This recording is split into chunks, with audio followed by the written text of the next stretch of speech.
week down in Florida. If I'd known you were down there, I would have thought of you as I was out shoveling snow in minus degree wind chills. Isn't it beautiful outside, though? I bet you it was beautiful down in Florida, too, right, Julie? Would you please pray for me and with me? May the words of my mouth and the meditations of our hearts be acceptable in your sight, O Lord. You are our strength and our Redeemer. Amen. Well, by way of introduction, my name is Doyle Scott. I'm married to Star. We'll celebrate 38 years this year. We have 5 daughters ranging in age from 37 to 24. I now have 3 sons-in-law. I have 1 granddaughter, 2 grandsons, and as my daughters would say, 1 in the bun. I'm retired after spending most of my career in education as a teacher and a coach, and as a principal. In the last half of my career, I was a superintendent in 3 different school districts. I also spent time as an accountant in private industry and as the director of economic development for Madison County. Now, Pastor was at the monastery this week, and he asked me if I'd fill in for him today. And I said I'd be glad to do it, but it would cost him. And unless I'm mistaken, right about now, he should be finishing up my driveway. When I taught business subjects. I taught accounting, I taught record keeping, I taught business math, business law, business English. If you could put the word business on it, I could teach it legally.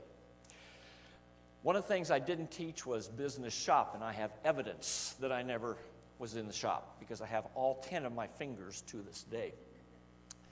When I was teaching, I was reminded of a student that I had. Let's call him John. Honest, I don't remember his name anymore. John was an interesting person. He was a great accounting student. In fact, his best one I ever had. He was in accounting too. It was a self-study, I remember, and he was doing very well on it. And I met with him one day at the end of class, and I said, John, what are you going to do when you get out of school? And he said, well, I don't know. He said, I'll probably look for a little job, and then I'll try to farm on the side. Now, this is what you need to know about John. John's parents were wonderful people. They were the absolute salt of the earth types of people, but they were poor. They had a small farm, they had a few little livestock, but that was it. They didn't have anything. And I said, John, have you thought about going to college?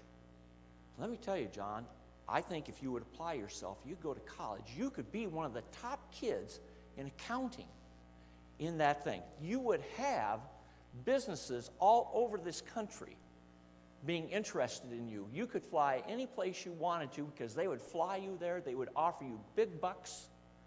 You could end up working for a company. You would make lots of money. You'd get married. Your wife, your kids would have a wonderful life full of things and times to do. It would be great. And John kind of looked at me puzzled. Really didn't say much, and then he said, well, thank you, and he left. At the end of that school year, I left and went to another school district, and I have no idea what happened to John. But John's puzzled look has stayed with me for some time. Let's move forward. I'm teaching in Orange City at this point in time, and the school superintendent comes to me and says, we've had a guy teaching sociology for a number of years, but he's not certified. And we'd gotten him a temporary certificate, but he can't teach it anymore because the temporary certificate expired. So we need somebody to teach it, and guess what? We looked at the transcripts of all the teachers, and you have more sociology classes than anybody else. I'd taken several. I enjoyed sociology. We'd like you to teach it. So kind of like when Richard asked me to speak, I said, sure, I'm not very bright. And so I started studying sociology. I had to read lots of books. I had to plan my lessons and things like that. And one of the things that I was reminded was that, now, if I got sociologists out here that really understand this stuff, just kind of turn your ears off with some of the things I'm going to say. The nice thing is, if you don't know anything about it, you won't know the difference. One of the things that I know that I like about sociology is that in sociology, one of the things that you look at, of course, is groups, but you also look at studying the future. Now, I'm not talking about tarot cards. I'm talking about that you look at trends, you see what's happening, and then you can extrapolate out what the future may look like. And so I enjoyed that part of it. And in my studies of sociology as I prepared, one of the things I found was a study, and the study looked at socioeconomic classes. Now, y'all know about socioeconomic classes. There's three of them, right? There's upper class, middle class, lower class. And if right now I said, hey, if you're in the middle class, raise your hand, you all raise your hands. Well, this study said that no, there's 8 social classes. The lower class has 3 classes: lower, lower, middle lower, upper lower. Lower lowers would be composed of people that are basically non-existent to society. They're the homeless. Nobody knows they're out there. They don't want to be known out there. The lower or the middle lower class would be composed of people who have few skills, that don't earn much money, that take the jobs that don't require much, and then the upper lower classes would be the classes that have a little more skills, they earn a little more money. Now, there's more to how we calculate these, so this is really a 30,000-foot class look, or a 30,000-foot look down on what these are. They would earn a little more, have a little more responsibility. You go to the middle class, and guess what? There's 3. There's the lower middle, middle middle, and upper middle. Kind of neat names, aren't they? They're really creative with these. So the lower middle would, of course, be people, they earn a little more responsibility, a little more training. Middle, upper middle. I think of the upper middles as being people that are kind of executives, not the top executives, but in the executive branch. They're going to earn more money, they're going to have more responsibility, they're going to have more training. Then you get to the upper level. Now, how many classes do you think there's in there, and what's their names? Well, if you paid close attention, you know it's not 3, there's only 2, because there's 8 classes. In the upper level, there's only 2. You have the lower uppers and you have the upper uppers. Now, I think of Bill Gates, I think of Warren Buffett. Guess what? They're in the lower upper. Lower upper, are you kidding? What are the people they got in the upper upper? They must really be rich. Well, no, because upper uppers are composed of people who have old money. Old money being like a Rockefeller, a J.P. Morgan, or somebody like that. So Bill Gates, Warren Buffett, they can't be upper uppers. All they can ever be lower uppers. Well, their kids, I'm not sure at what point becomes old money, and then that they can move up on that. Well, the reason I mention all these things is because this study was about that and how we could use socioeconomic class to predict the future. And this is what the author said, was there was a 75% chance that the kids were going to end up in the same socioeconomic class as their parents, plus or minus 1. So if the parents are in middle, then they're going to end up +1, upper middle, or -1, lower middle. So 75% chance. So when I used to address kids that were seniors, whether at baccalaureate or something like that, then I would say, would you like to know what your life's going to be like? Yeah, look at your parents. That's not what they wanted to hear. Okay, so each socioeconomic class has their own sets of values and mores. They have their own sets of how they act, how they appear, how they talk, how they relate to others. Let me give you a specific example. Well, let me back up just a second. Because they have their own sets of things, is that what we understand as people is based, at least in part, on our socioeconomic status. So each socioeconomic class is going to have different things, and we are going to want to be in that one. Well, why won't kids want to do better? Why won't they want to go up more than just 1 or whatever? Well, that's because we are comfortable where we're at, right? Now let me give you an example. I had talked to the teacher this year. She lives in another state. She lives in a large town, not dissimilar from Des Moines, multiple school districts, and she teaches 3rd grade. She's got real poverty in her school building. But she's a very good teacher. She's very demanding.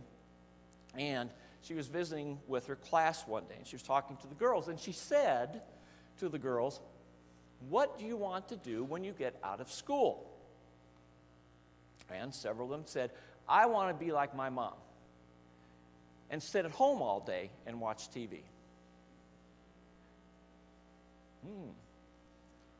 Well, what do you say to that? Well, she said, well, you could get a job. And you might think about what you could do with that. To which they replied, no. I want to be like my mom and sit home all day and watch TV. Well,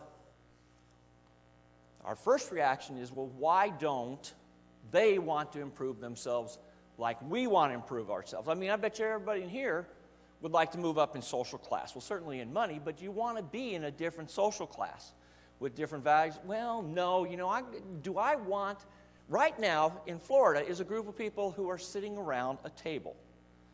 They're drinking whatever you drink in the morning. I don't know, what do you get, Bloody Marys or Mai Tais or whatever, and they're talking about their yachts. They're talking about the multiple houses they have in Europe, and they're talking about the multiple houses they have in the United States that they spend time in every year. Y'all like to be like that, wouldn't you? Well, probably not. Joyce is saying no. She just wants the Bulldogs to win, right, Joyce? And we saw them win yesterday, didn't we? Well, we're saying no. Well, why not? Because we know our social class things. You want to know what they're doing? Right now they're saying, those people at Oakwood Church, why don't they want to be like us?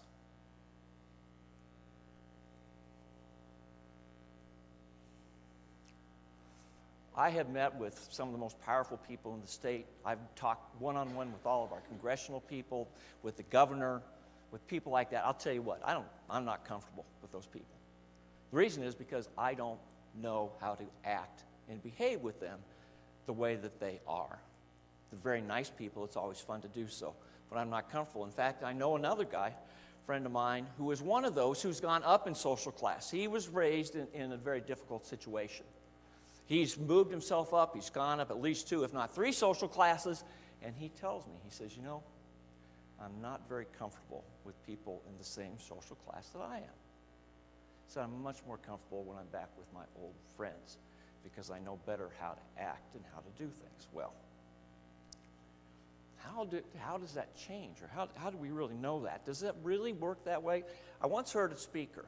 She was at a convention, a national speaker. This lady traveled all over the country giving speeches, and she got paid big bucks to do that. And she talked about one of the places where she was speaking was New York City. And she said that she was staying at the Plaza. And the Plaza is a hotel just off of Central Park. It overlooks Central Park. It's where Michael Jackson used to stay when he sang in New York City. And she was there for a number of days. So she would come down from her motel room, and then you don't drive in New York City. So the doorman would get the door for her. She'd go down, she'd hail a cab.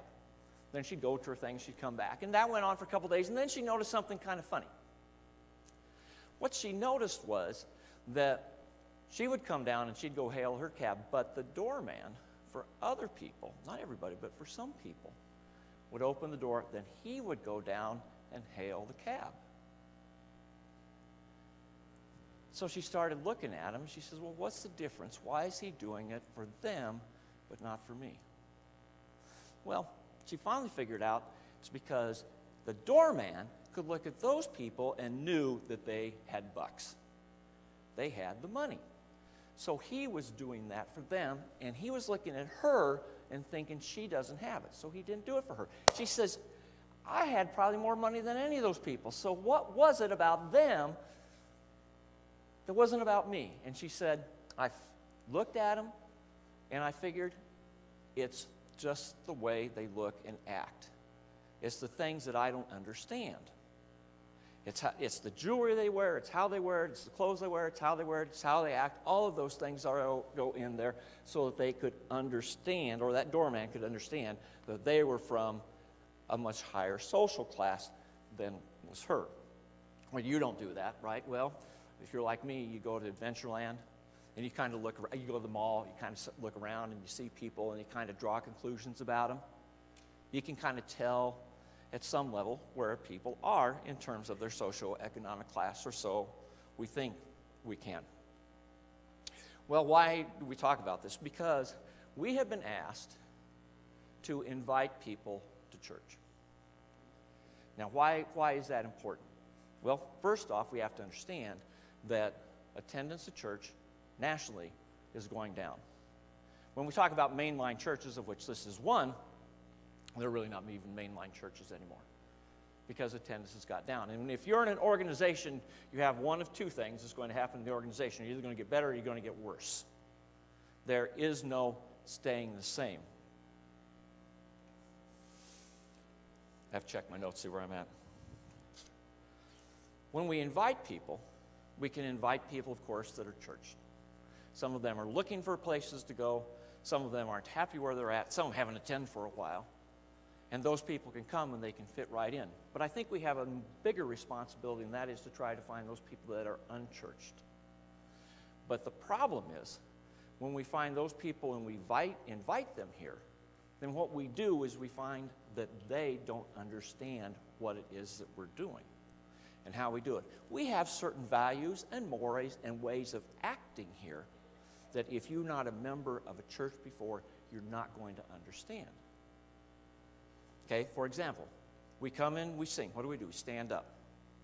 When we're done singing, we sit down. We bow our heads at certain times. We do certain things. It's just what we know to do. Oh, come on. People would know that, wouldn't they?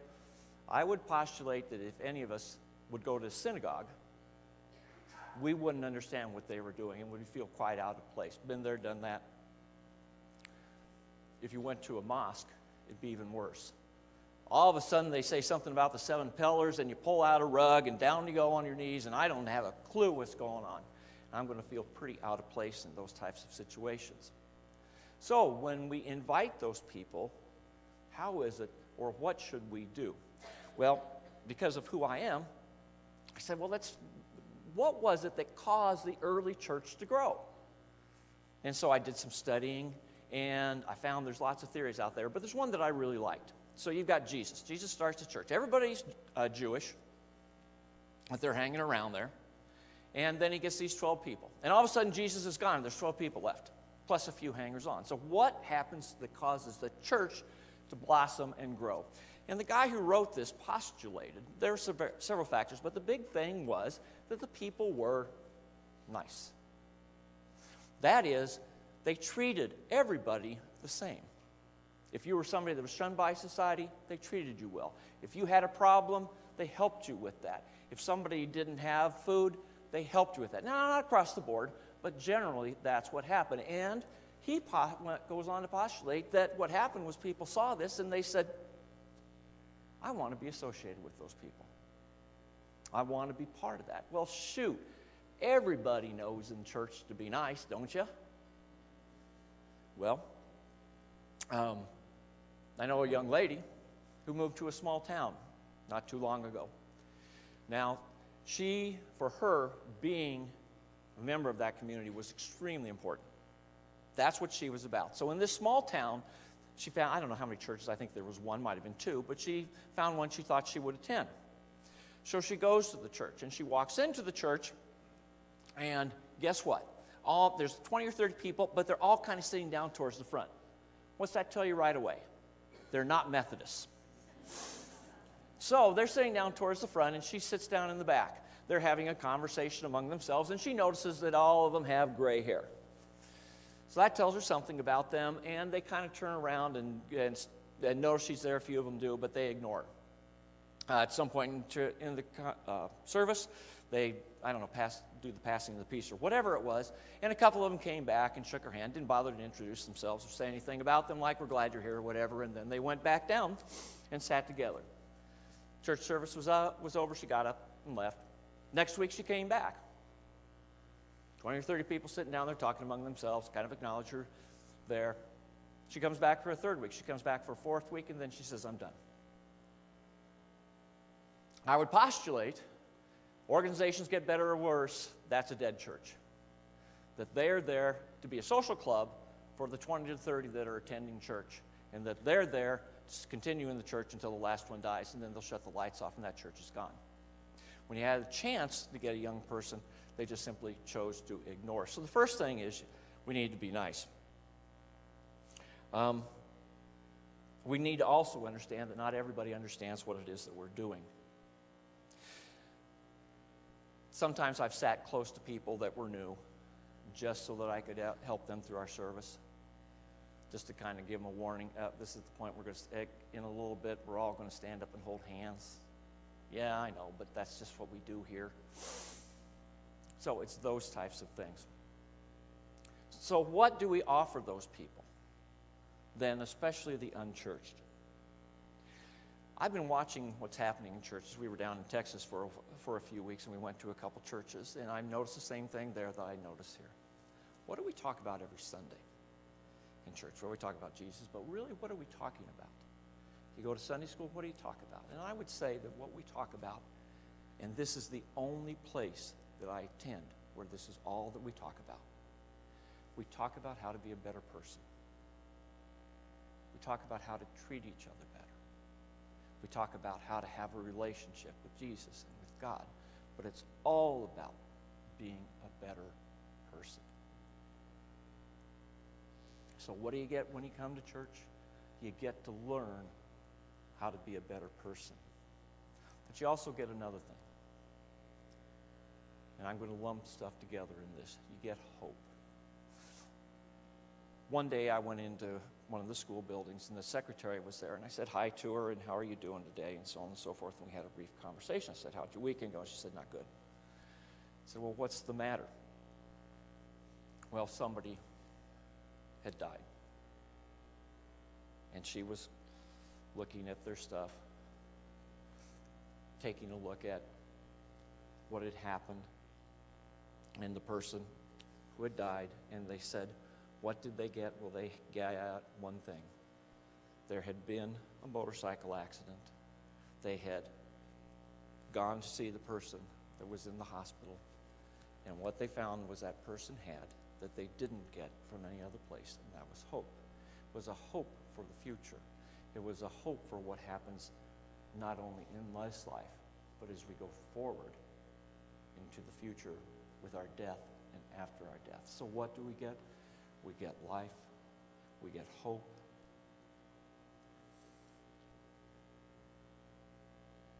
I got to cut a couple things out because we're out of time here. So through our church, we can learn to become better people. And that's what I think we bring to people who are unchurched and who don't know, that we can offer those things to them first and foremost to help all of us to have that better life. Well, let's close now with a prayer. Then I'll get Julie, who I think you're going to come up too. Why don't you come up and let's just do that.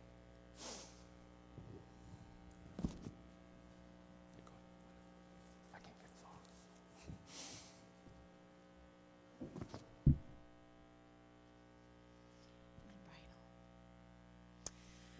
All right, let's close in prayer. Dear Lord, I thank you for Doyle's message this morning. It's a good thing for us to ponder this week and be aware of making sure that others feel welcome and being nice and even more than that, reaching out and helping others when we see that they need help. We thank you for this opportunity to grow in you and with each other that we have here in this church. And we pray all this in Jesus' name. Amen.